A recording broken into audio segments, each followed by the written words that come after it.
£29 billion was meant to help young Brits buy their first home. But here's the thing. The people who actually got rich were never the buyers. It was the developers.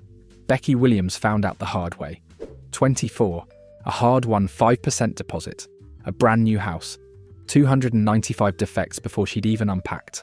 That same year, her builder's chief executive took home a £75 million bonus. £29 billion. One very well-built bonus. Pour yourself something stiff. This is Help to Buy. March 2013. George Osborne stands at the dispatch box with the particular cheer of a chancellor who has finally found himself a headline worth having. The housing market has been frozen solid since 2008. First-time buyers can't get near a mortgage without a deposit of 20, even 25%, which for most young people on ordinary wages might as well have been the moon. House building has fallen to its lowest peacetime level since the 1920s, and the government, quite understandably, needs to be seen doing something, anything. And so, Help to Buy. The mechanics were elegant in their simplicity, and simplicity, in matters of government and money, should always make you a touch suspicious. Here's how it worked. You find yourself a new build house, say £300,000. You put down a deposit of 5%, £15,000. The government then lends you a further 20%, £60,000, rising to 40% in London. Completely interest-free for 5 years. You take out a mortgage for the remainder. And there you are, on the ladder, ribbon cut, keys in hand, photograph taken outside the show home, with a government minister beaming beside you. It was marketed, quite deliberately, as help for hard-working people trying to get a foot on the property ladder. And who, after all, could possibly object to that? Politically, it was close to perfect. Opposing it would have looked like opposing young people owning homes at all. Over its lifetime, the scheme financed 387,000 properties, handed out £24.7 billion in equity loans, and underwrote £109 billion in total property value. Impressive figures on the page, the kind of numbers a minister likes to read aloud. But peel back the marketing, and marketing is precisely the correct word for it, and a rather different picture begins to surface. Because the trap here was never hiding in the headline totals. It was stitched into the mechanics themselves, quietly, from the very start. Here's the part that rarely made it into the leaflet. That equity loan is only free of interest for 5 years. In year 6, interest begins, at 1.75% of the original loan amount. And that rate climbs every single year after that, for as long as the loan remains outstanding. It sits on top of your mortgage, on top of your service charge, on top of your ground rent, on top of your council tax. A quiet meter ticking away behind the front door, easy enough to forget about in year 1, considerably harder to ignore by year 8. And that, as it turns out, was the smaller of the two traps. The larger one was hiding in plain sight the entire time. What actually happened to the price of the house itself, the moment the scheme entered the market. Let's follow the money properly, because this is where the story stops being merely unfortunate and starts to look rather more deliberate. In 2012, the year before Help to Buy launched, one of Britain's largest house builders made an average profit of £22,114 on every house it sold, a perfectly respectable margin for the trade. By 2018, that figure had very nearly tripled to £60,219. By 2021, it stood close to £66,000 a house. That single company built one in every 7 Help to Buy homes in England. Roughly half its entire output moved through the scheme. Its profit margin climbed from the mid-teens into the low 30s, a jump that would make most industries blush. Now, one doesn't begrudge a business its margin. Old money has never been squeamish about profit, properly earned through genuine risk. But when a company's per-unit profit triples inside 6 years, and that tripling lines up with mathematical precision against a taxpayer subsidy worth a fifth of the selling price, that is not commerce finding its natural level. That is capture, plain and simple, dressed up in a hard hat and a high-vis vest. The Bureau of Investigative Journalism found that 8 directors across the 4 largest house builders, Persimmon, Taylor Wimpey, Barratt and Berkeley, earned £230 million between them in just 5 years. £230 million, shared among 8 men. Persimmon's chief executive, Jeff Fairburn, was awarded a bonus of £110 million. a sum so large it generated its own headlines, its own public fury, its own awkward interviews conducted while walking briskly away from cameras. He graciously reduced it, in the end, to a mere £75 million. £75 million from a company whose product came with a workbench left standing in the living room. Meanwhile, across the same four house builders, £6.6 billion in dividends was paid out to shareholders in 2021 alone. The very year genuinely affordable housing delivery hit a 24-year low. The scheme was meant to increase supply. Instead, it built a conveyor belt of premium-priced new stock with steadily shrinking quotas of anything an ordinary family could actually afford. And in 2024, a study from the London School of Economics, published in the Journal of Urban Economics, not a think tank pamphlet, not a newspaper investigation, but proper causal economic research using spatial discontinuity design along the Greater London boundary and the English-Welsh border, found that Help to Buy inflated new build prices in London by 7.94%, roughly double the actual value of the interest subsidy itself. The author's own words, the subsidy was strongly overcapitalised into house prices. Translate that out of the economist's drawing room and into plain English. The government hands you £60,000 to help you buy. The developer, knowing precisely how much extra spending power you've just been given, quietly raises the asking price by £70,000. You are not £60,000 better off. You are, in real terms, £10,000 worse off. And the taxpayer is £60,000 lighter, for the developer's benefit entirely, not yours. The government's own auditors independently confirmed a new build premium of 15 to 20%. The Times found Help to Buy properties cost roughly 15% more per square metre than otherwise identical homes built next door without the scheme attached. And the House of Lords in January 2022 concluded, in the driest possible parliamentary language, which is precisely how you know they were properly, quietly furious, that the scheme inflated house prices more than the subsidy value and did not represent good value for money. So here is the full arithmetic, stripped of all the ribbon cutting. The government gave buyers a loan. The developers took more than that loan was worth in extra margin. The buyers ended up paying more for the house than it was genuinely worth. And somewhere in the middle of all this, an entire generation was persuaded, quite thoroughly, that they had been done a considerable favour. Here is where the story turns from unfortunate into something rather closer to cruel. Help to Buy buyers typically held only that original 5% equity in their own name, meaning a 5% fall in prices wiped them out entirely, straight into negative equity, often before the removal van had even left the street.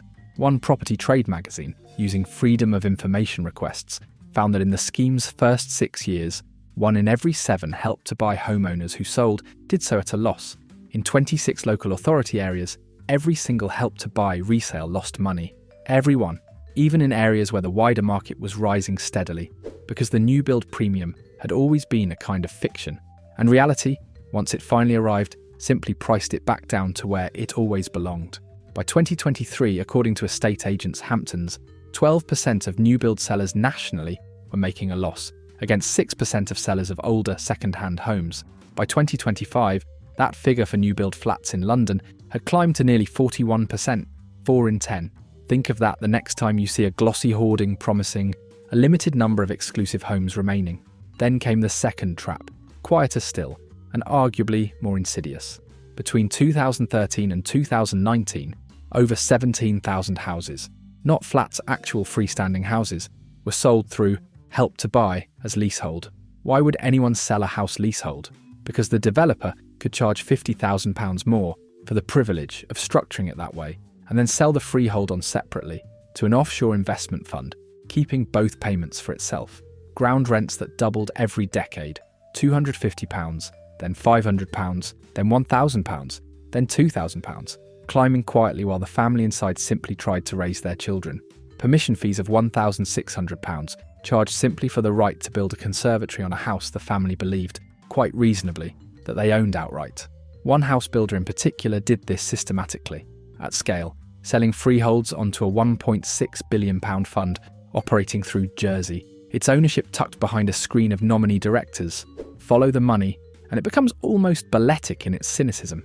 The taxpayer subsidises a young buyer's leasehold house. The developer charges a premium for the leasehold structure itself. The freehold is sold on offshore, hidden from view. That offshore fund then collects rent, forever, from the very buyer the taxpayer just helped onto the property ladder. Public money, quietly converted into a private wealth extraction machine, running in perpetuity, largely invisible to the person paying for it. And then cladding. Post-Grenfell building safety regulations created a second, entirely separate trap for many of the same buyers. Unable to sell, unable to remortgage, suddenly liable for remediation bills running into the tens of thousands of pounds on buildings they had been assured, at the point of sale, were perfectly safe. Service charges in some affected blocks now run to £3,000, even £7,000 a year. One leaseholder in Manchester was presented with an annual service charge bill of £170,000. A figure so absurd it reads, at first glance, like a printing error. It was not. The human cost here is not abstract, and it deserves a moment of proper attention rather than being rushed past as a statistic. Sarah in Bristol now relies regularly on food banks, while simultaneously owing £4,000 in accrued interest and having received 42 separate debt reminder texts from the private company now administering her loan. Her own MP, Kerry McCarthy, called the situation quite simply unfair. All Sarah had done, after all, was exactly what the government had told her to do. Another leaseholder, caught in the same investigation, cancelled his wedding entirely over the financial uncertainty hanging over his flat. Jake in Ealing sits £120,000 underwater on a property he cannot sell at any price. And there's Cecil Langanga, whose flat fell in value from £475,000 to something close to £50,000. A collapse so severe, it is by most estimates still effectively unsellable today. This is what a government partnership looks like once the market turns against you. When prices rise, the state takes its cut of the gain. When they fall, the goalposts move, the letters arrive from solicitors, and you are left quite alone, holding an asset that no longer resembles the one you were sold. If that last section made your blood simmer a little, you are very much not alone. And I'd genuinely like to hear from you in the comments whether you, or someone close to you, got caught up in any of this. Do give the video a like if you're finding it worthwhile, subscribe if you'd like more of Britain's real stories told properly and without the varnish, and do ring that little notification bell so you don't miss what's coming, because we are, if anything, only halfway through the reckoning. Surely you might reasonably think somebody in government checked whether any of this was actually working before letting it run for a decade. They did check, repeatedly in fact, and every single independent body that examined Help to Buy arrived entirely separately at essentially the same conclusion. The National Audit Office, years into the scheme, said it still could not confirm whether Help to Buy delivered value for money for the taxpayer. The Public Accounts Committee, chaired by Margaret Hodge, called it shocking that £3.7 billion had been committed without any clear understanding of its likely effect on the property market. A scheme launched, in point of fact, in direct violation of the Treasury's own guidance on how such commitments ought to be assessed. A second, later NAO investigation, armed with fuller data, found that 63% of buyers using the scheme didn't actually need help in the first place. 4% earned over £100,000 a year. 19% were already homeowners, using the scheme to move up rather than to get on. The scheme was, remarkably, entirely unregulated, with no coherent plan for delivering the levels of new housing it implicitly promised. The most senior auditor in the land, the Comptroller and Auditor General himself, could not certify that the scheme delivered value for money. And finally, the House of Lords Built Environment Committee, cross-party, dispassionate, entirely without political axe to grind, concluded that the same £29 billion would have been far better spent simply building more houses directly. 4 separate investigations. One verdict, arrived at independently, 4 separate times. And the government ran the scheme anyway, unchanged in its essentials, for a full decade, through 3 different prime ministers, each content to let a previous administration's flagship policy continue quietly enriching the same small handful of companies. Help to Buy closed its doors to new applicants in May 2023, and the market it spent a decade constructing is now unwinding, in real time, in front of us. New build sales in London fell 30% in the first half of 2025 alone, the lowest level since the financial crash of 2008. New housing starts are down 72%. The artificial premium the scheme manufactured is now steadily evaporating, and the buyers who purchased at those inflated prices are watching the value they were promised simply dissolve beneath them, month by month. As of October 2023, 58,616 households were still paying interest on their equity loans, unable to clear the balance. Homes England's fee income from precisely these trapped borrowers has tripled in 3 years, from £53 million to £129 million. Read that figure twice, slowly. The government now earns more money from people caught inside the scheme than it ever earned while the scheme was actively running. The replacement scheme, First Homes, has delivered somewhere in the region of 1,200 properties to date. Help to Buy delivered 387,000.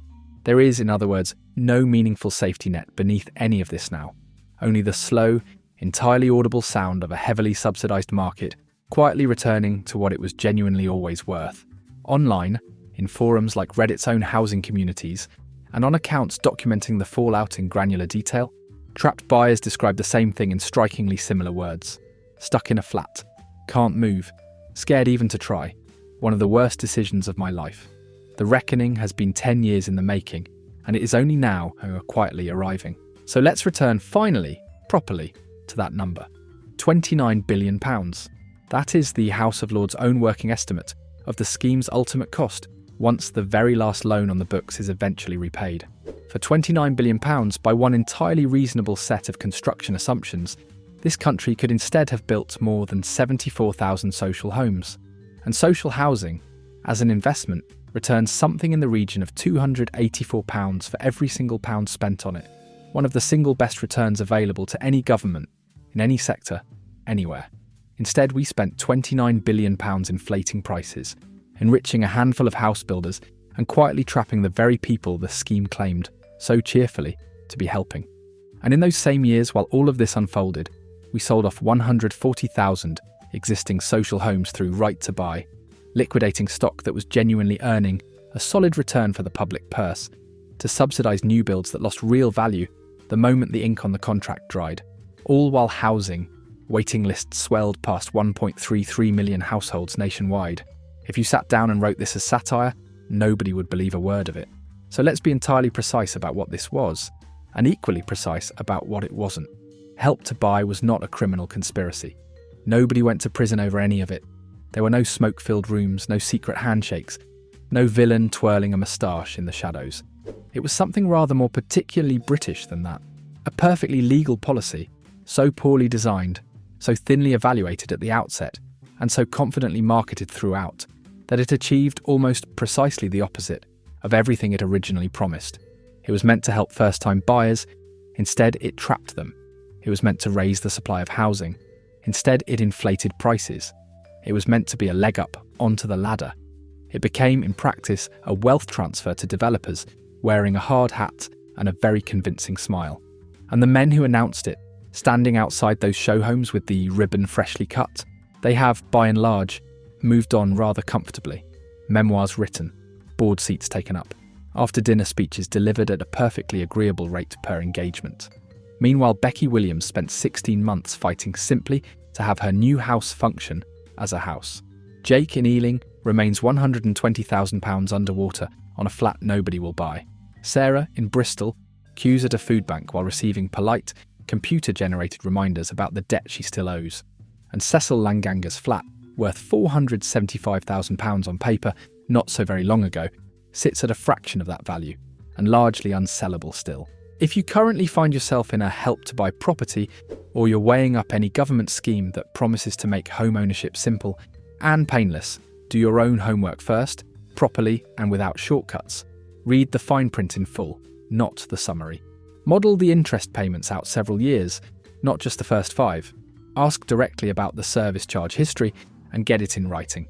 Look carefully at what genuinely comparable properties nearby have actually sold for recently, not what the brochure or the show home or the smiling sales advisor tells you they're worth, because the real lesson buried inside Help to Buy isn't really about housing policy at all when you get right down to it.